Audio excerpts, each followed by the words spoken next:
पे अभी आज हम लोग स्पीकर सर्किटरी को रिकॉर्डिंग बटन दबा रुबू नहीं ये कर रहे ना फोन वो नहीं रुको, ये कर रहा है। स्पीकर सर्किट को हम लोग प्रैक्टिकली ट्रेस करना सीखेंगे। बहुत ही इंपॉर्टेंट चीज़ है। मैंने जैसे बोला था तुम लोगों को लास्ट टाइम, अगर स्पीकर तुम्हारा ओके है बट स्टिल तुम्हारा ऑडियो प्रॉब्लम मोबाइल फ़ोन में एग्जिस्ट कर रहा है, तो उसके वजह से हम लोग कहाँ जाएंगे? स्पीकर सर्किटरी में जाएंगे। स्पीकर ओके है बट प्रॉब्लम है तो चेक करना है अभी हम लोग को मोबाइल फ़ोन का जो स्पीकर सर्किट है उसमें जाना है। तो यहाँ पे अगर देखोगे ये हो गया, मैंने तुम लोग को ड्राइंग में दे के रखा है। तो यहाँ पे 2 पिन होता है, 2 पॉइंट होगा स्पीकर का, ठीक है। एंड इस हर पॉइंट से जुड़ा हुआ कुछ ना कुछ कंपोनेंट्स होगा, जैसे कॉयल, इंडक्टर, कैपेसिटर, रजिस्टर, इस तरह से होगा।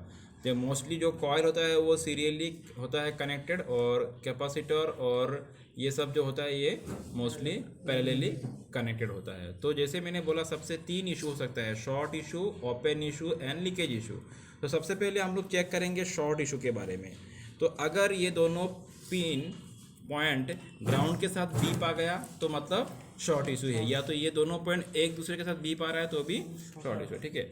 चलो देखते हैं यहाँ पे सर्किट बोर्ड पे। अभी मैंने यहाँ पे अलग अलग 3 बोर्ड ले लिया एंड ये हो गया, ये 2 हो गया स्पीकर पॉइंट यहाँ पे, और इस बोर्ड पे ये हो गया स्पीकर पॉइंट, ठीक है। ये जब तुम लोग मोबाइल फ़ोन को डीअसेंबल करोगे समझ में आ जाएगा, जहाँ पे स्पीकर लगा हुआ रहता है वही स्पीकर पॉइंट है। तो उस हिसाब से ये 2 स्पीकर पॉइंट है। इसका हो गया ये, और ये दोनों स्पीकर पॉइंट है। और इसका हो गया ये वाला इधर से है, ठीक है। इसका ये 2 स्पीकर पॉइंट है। क्लियर हो गया? अच्छा, अभी हम लोग इसको ट्रेस करेंगे। सबसे पहले शॉर्ट इशू है कि नहीं चेक करेंगे तीनों बोर्ड में। उससे पहले मल्टीमीटर को बीप मोड में रख लेना, और चेक करने के लिए देखो, शॉर्ट चेक करने के लिए कौन सा पॉजिटिव कहाँ पे जाएगा, नेगेटिव कहाँ पे जाएगा, उसमें कोई टेंशन नहीं है, लगा के देखो जस्ट। तो मैं जस्ट ग्राउंड के साथ पहले चेक करेंगे। तो इसका ग्राउंड के साथ हम लोग चेक कर रहे हैं। अगर बीप आया तो शॉर्ट है। बीप आ रहा है क्या? नहीं आ रहा है। यहाँ पे बीप आ रहा है क्या? नहीं आ रहा है, ठीक है। तो ओके है। इस बोर्ड में चेक करते हैं, इसका दोनों पिन को चेक करते हैं, स्पीकर का दोनों पॉइंट को। देखो बीप आ रहा है क्या? नहीं आ रहा है। तो इसमें भी क्या नहीं है? शॉर्ट इशू नहीं है। सॉरी, मैंने इसका ग्राउंड यहाँ पे लगाया था, यहाँ पे लगाना पड़ेगा। हाँ, मैंने गलती से वहीं पे लगा हुआ था मेरा। तो ये चेक करते हैं यहाँ पे शॉर्ट इशू, अगर बीप आ रहा है तो शॉर्ट इशू है। तो यहाँ पे भी नहीं है, तो यहाँ पे चेक करते हैं। चलो इसका भी ग्राउंड पॉइंट लगा के इसका दोनों पॉइंट को चेक करते हैं। तो बीप आएगा तो शॉर्ट इशू है। बीप आ रहा है क्या? नहीं आ रहा है, तो शॉर्ट इशू नहीं है, ठीक है। एक तो हो चुका है। अगर बीप आता तो शॉर्ट इशू है, ठीक है। अगला पॉइंट क्या है? हम लोग चेक करेंगे ओपन इशू। ओपन इशू का मतलब क्या है कि ये दोनों पॉइंट का अगर आईसी के साथ कनेक्शन फेल हो गया तो उसको बोलेंगे ओपन इशू, ठीक है। और ओपन इशू किसके लिए हो सकता है? कॉइल के लिए हो सकता है। उसमें बाद में आएंगे, पहले चेक करना सीख लो। तो ओपन इशू अगर चेक करना है, वही मल्टीमीटर को बीप मोड में रखना है, और रेड प्रोब को लगाना है ग्राउंड में, ठीक है। और ब्लैक प्रोब को उस स्पीकर पॉइंट में टच करना है। तो देखो अगर वैल्यू आएगा मोर देन 250 मतलब यहाँ पे ओके है, मतलब ओपन इशू नहीं है। अगर वैल्यू नहीं आ रहा है तो बोलेंगे ओपन इशू है। तो देखो यहाँ पे चेक करते हैं, यहाँ पे वैल्यू आ रहा है मोर देन 250, ओके है, कोई ओपन इशू नहीं है। यहाँ पे वैल्यू आ रहा है मोर देन 250, कोई ओपन इशू नहीं है। इस बोर्ड में चेक करते हैं। चलो इसका दोनों पॉइंट को चेक करते हैं। तो यहाँ पे देखो वैल्यू आ रहा है क्या? नहीं आ रहा है, ठीक है ना। तो इस पॉइंट में ओपन इशू है। और अगला पॉइंट को चेक करते हैं, यहाँ पे देखो वैल्यू आ रहा है। तो इस सर्किट बोर्ड में ये दोनों स्पीकर पॉइंट में से एक पॉइंट का कनेक्शन आईसी के साथ नहीं है, फेल हो चुका है, ठीक है। तो यहाँ पे स्पीकर तुम नया भी लगाओगे तो काम नहीं करेगा, क्योंकि इसमें एक पॉइंट का कनेक्शन है ही नहीं आईसी के साथ, तो कैसे काम करेगा वो ऑडियो, ठीक है। तो यहाँ पे ओपन इशू है। अगला फ़ोन में चेक करते हैं, यहाँ पे देखते हैं, इसको ग्राउंड में लगा के रेड को दोनों पॉइंट को टच करते हैं। वैल्यू आएगा मोर देन 250, ठीक है, सही है। यहाँ पे देखो वैल्यू आ रहा है कि नहीं? More than 250। देखो यहाँ पे भी ये वैल्यू नहीं आ रहा है, समझ में आ रहा है ना? वैल्यू नहीं आ रहा है, तो यहाँ पे भी एक पॉइंट में ओपन इशू है। क्लियर? तो इस बोर्ड में कोई इशू नहीं है, यहाँ पे ओपन भी नहीं है, शॉर्ट भी नहीं है, और एक क्या था? Leakage issue. और यहाँ पे लीकेज भी नहीं है, क्योंकि लीकेज मतलब क्या? वही चीज़, लीकेज मतलब अगर वैल्यू लोअर देन 250 आ रहा है तो लीकेज इशू है, ठीक है। तो यहाँ पे लीकेज इशू नहीं है। यहाँ पे एक पॉइंट पे शॉर्ट ओपन इशू है और दूसरा पॉइंट ओके है। दूसरा पॉइंट में मोर देन 250 वैल्यू आ रहा था, लीकेज इशू नहीं है। और यहाँ पे भी सेम प्रॉब्लम है, एक पॉइंट पे वैल्यू मोर देन 250 आ रहा था, दूसरा में वैल्यू नहीं आ रहा था, ओपन इशू है। दोनों में एक एक पॉइंट में ओपन इशू है। क्लियर हो गया? अभी देखो मैं तुम लोगों को थोड़ा पॉज करो, वीडियो को पॉज करना। तो देखो अभी हम लोग इस बोर्ड में ये तो ओपन इशू है। अच्छा, मैं तुम लोगों को शॉर्ट इशू कैसे होता है, अभी यहाँ पे शॉर्ट इशू है नहीं, लेकिन मैं शॉर्ट करके दिखाता हूँ तुम लोगों को ताकि चीज़ को समझ में आए। ठीक है, शॉर्ट इशू कब होता है, मैंने बोला कि अगर कोई एक इस ट्रैक में आने वाला अगर कोई एक कैपेसिटर शॉर्ट हो गया तो इसमें शॉर्ट इशू आएगा। तो हम लोग जानबूझ के एक कंपनी को यहाँ पे शॉर्ट कर लेते हैं कोल्ड टेस्टिंग मेथड के थ्रू। हॉट टेस्टिंग में शॉर्ट मत करना। ठीक है, तो पहले तो हम लोग इस स्पीकर पॉइंट से जुड़ा हुआ कौन कौन सा कंपोनेंट है उसको ट्रैक करना सीख लेते हैं। तो देखो यहाँ पे ये 2 स्पीकर पॉइंट है, तुमको बगल में ही चेक करना है। देखो कुछ कंपोनेंट दिख रहा है कि नहीं यहाँ पे, तो दूर में नहीं जाना है हम लोग, इधर उधर चेक नहीं करना है, बगल में इस साइड में नहीं मिला तो उल्टा साइड में चेक करना, इसका सामने चेक करना। तो मुझे इस साइड में मिल रहा है कंपोनेंट, नो डाउट यही सब इसी कंपोनेंट इसी पॉइंट से जुड़ा हुआ कंपोनेंट्स होगा। तो देखो पहले मैं इस पॉइंट से चेक करता हूँ कौन कौन सा कंपोनेंट बीप आता है यहाँ पे। तो मैं अगर चेक करूँ तो देखता हूँ, तो देखो बीप आ रहा है कि नहीं, मतलब ये वाला कैपेसिटर है, ये क्या है, कैपेसिटर है, तो ये इसके साथ जुड़ा हुआ है। अगला वाला कंपोनेंट को चेक करते हैं तो ये भी बीप आ रहा है। थर्ड वाला कंपोनेंट को चेक करते हैं और ये भी बीप आ रहा है। ये तीनों कंपोनेंट बीप आ रहा है इस पॉइंट के साथ। इधर से इस तीनों को चेक करते हैं, ये तीनों के साथ नहीं आ रहा है। तो एक तो बात क्लियर है कि ये तीनों के साथ नहीं आ रहा है, मतलब ये तीनों अगला पॉइंट के लिए होगा। समझ में आ रहा है ना। अच्छा। इधर से ये 3 इसका साथ बीप आ रहा है और ये 3 नहीं आ रहा है, मतलब ये अगला पॉइंट के लिए होगा। चलो वो बात ठीक है। अभी देखो यहाँ पे क्या इशू था, ओपन इशू था। तो मतलब ग्राउंड ब्लैक रेड को अगर ग्राउंड में रखोगे और यहाँ पे टच करोगे तो ये वैल्यू नहीं आ रहा है, ये वैल्यू मोर देन 250 आ रहा है, मतलब ये पॉइंट कंप्लीटली ओके है, लेकिन यहाँ पे ओपन इशू है। ठीक है, अच्छा पहले तो जहाँ पे वैल्यू आ रहा है, जो पॉइंट ओके है, उसमें थोड़ा हम लोग शॉर्ट करके देखते हैं क्या होता है। मैंने बोला कि अगर शॉर्ट होगा, अगर इस ट्रैक में आने वाला जो कोई भी अगर कंपोनेंट शॉर्ट हो गया तो यहाँ पे शॉर्ट दिखाएगा, इस पॉइंट पे भी पाएगा। तो अभी हम लोग जानबूझ के किसी एक कंपोनेंट को शॉर्ट करते हैं। तो कोई एक तुम लोग किसी एक कंपोनेंट का, जैसे ये कैपेसिटर हो गया, मोस्टली कैपेसिटर को शॉर्ट करना है।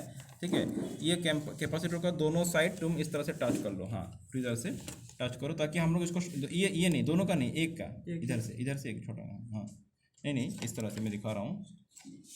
ये इसका दोनों पिन को टच करना है इस तरह से। ठीक है, तो देखो और एक बात, बिना टच करने से, मैं बिना टच किए दिखा रहा हूँ एक बार, बिना टच किए यहाँ पे बीप आ रहा है क्या, नहीं आ रहा है। अभी तुम टच करो दोनों को, ठीक है, अभी देखो समझ में आ रहा है, बीप आ रहा है। तो ये तो हम लोगों ने जानबूझ के शॉर्ट कर दिया। तो अगर इस तरह से अगर ये कैपेसिटर शॉर्ट हो जाता तो यहाँ पे बीप आता। क्लियर। तो ये जस्ट मैंने एक कंपोनेंट दिखाया, तो बाकी सबके लिए वही कॉन्सेप्ट है ना, कॉन्सेप्ट तो वही लागू होगा यहाँ पे। अगर इस ट्रैक में आने वाला अगर रजिस्टर शॉर्ट हो गया तो भी बीप आएगा, अगर कैपेसिटर शॉर्ट हो गया तो बीप आएगा। तो यही कॉन्सेप्ट है। क्लियर। तो अगर तुम्हारा किसी भी पॉइंट में अगर शॉर्ट आ रहा है तो मतलब उससे जुड़ा हुआ कोई कंपोनेंट, पॉइंट तो शॉर्ट होगा, मतलब क्या पॉइंट तो किसी के साथ डायरेक्ट जुड़ा हुआ नहीं रहेगा ग्राउंड के साथ, भाया कंपोनेंट है तो जुड़ा हुआ रहेगा ग्राउंड के साथ। तो कंपोनेंट में हम लोग को जाकर चेक करना है। तो इस बात तो यहाँ पे ओके है, तो यहाँ पे कोई चेक करने की जरूरत नहीं है। क्लियर हो गया बात। तो उस टाइम तुमको करना क्या होगा, अगर समझ लो शॉर्ट आ रहा है तो तुमको इससे जुड़ा हुआ कौन सा कंपोनेंट है वो पहले फाइंड आउट करना है, और उस कंपोनेंट को इंडिविजुअली चेक करके अगर वो शॉर्ट है वहाँ से रिमूव करना है, तो प्रॉब्लम सोल्व हो जाएगा। तो मतलब अगर ये कंपोनेंट अगर ये शॉर्ट है तो इसको हम लोग इस तरह से इंडिविजुअली चेक करके पता कर लेंगे कि यही कैपेसिटर इसके साथ जुड़ा हुआ है। ठीक है, तो करेंगे क्या, उसको इंडिविजुअली चेक करेंगे, इसका दोनों साइड तुम लोग को मैंने सिखाया ऑलरेडी, कैपेसिटर और रजिस्टर कैसे चेक करना है। तो कैपेसिटर को इंडिविजुअली चेक करो, अगर बीप आया तो शॉर्ट का अगर तुम्हें कुछ भी यहाँ पे लक्षण दिख रहा है तो इसको यहाँ से रिमूव कर दो। ठीक है, तो अगर उसी के लिए प्रॉब्लम हुआ तो वो सोल्व हो जाएगा। अगला प्रॉब्लम देखो, यहाँ पे जो ओपन इशू आ रहा था कौन सा, इसमें तो ये जो पिन है ये किसी के साथ बीप नहीं आ, इसमें वैल्यू नहीं आ रहा है कि नहीं, तो इसमें ओपन इशू है। एक बात क्लियर है, अगर इसके साथ ये तीनों जुड़ा हुआ है तो नो डाउट इसके साथ भी ये तीनों ही लिंक होगा। लेकिन इस बार क्या है देखते हैं हम लोग इस पॉइंट के साथ ये इसमें से किसी का लिंक है कि नहीं वो चेक कर लेते हैं हम लोग। देखो लिंक है कि नहीं, लिंक है इसके साथ भी है।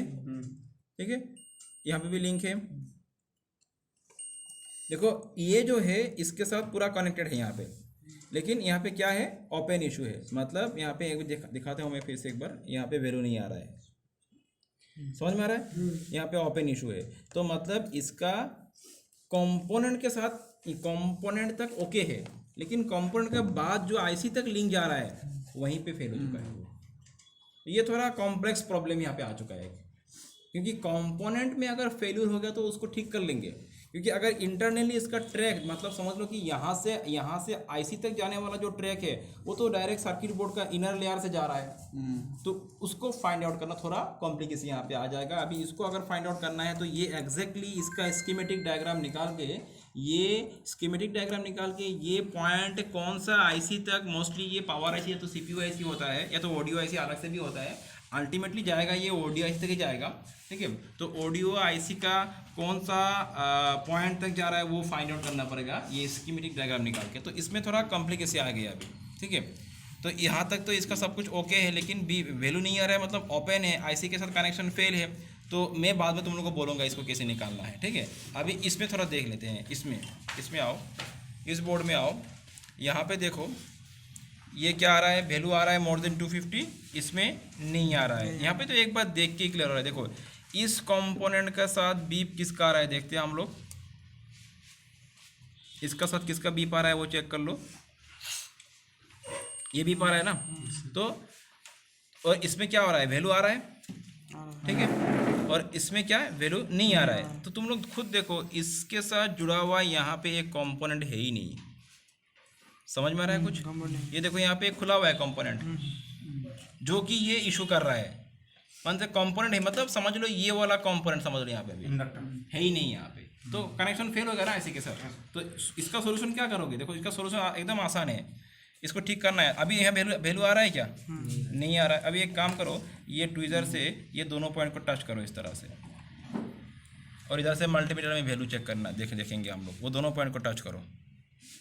एक सेकंड में मल्टीमीटर को इधर लगेगा, हाँ अभी टच करो वहाँ पे, ठीक से टच, देखो वैल्यू आ गया ना, समझ में आ रहा है ना। तो मतलब ये दोनों पॉइंट को तुम जंपर कर दो, प्रॉब्लम सॉल्व हो जाएगा, क्योंकि यहाँ पे कंपाउंड है नहीं, ओपन हो चुका है, सर्किट ब्रेक हो चुका है, इसीलिए वैल्यू नहीं आ रहा है यहाँ पे।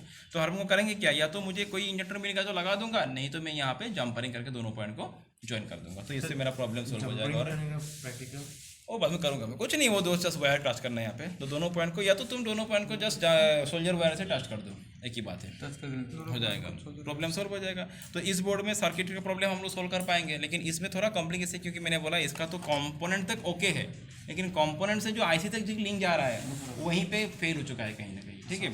तो इसमें इसका डायग्राम निकालना पड़ेगा, फिर भी इसको मैं अगर बाद में समझ मिला तो इसको भी समझा दूंगा मैं कैसे होता है। तो ये हो गया इश्यूज़। तो इस तरह से हम लोग स्पीकर सर्किट को चेक करते हैं और इसमें जो भी इशू है उसको फाइंड आउट करके उसको सोल्व करना है। Clear, that's all.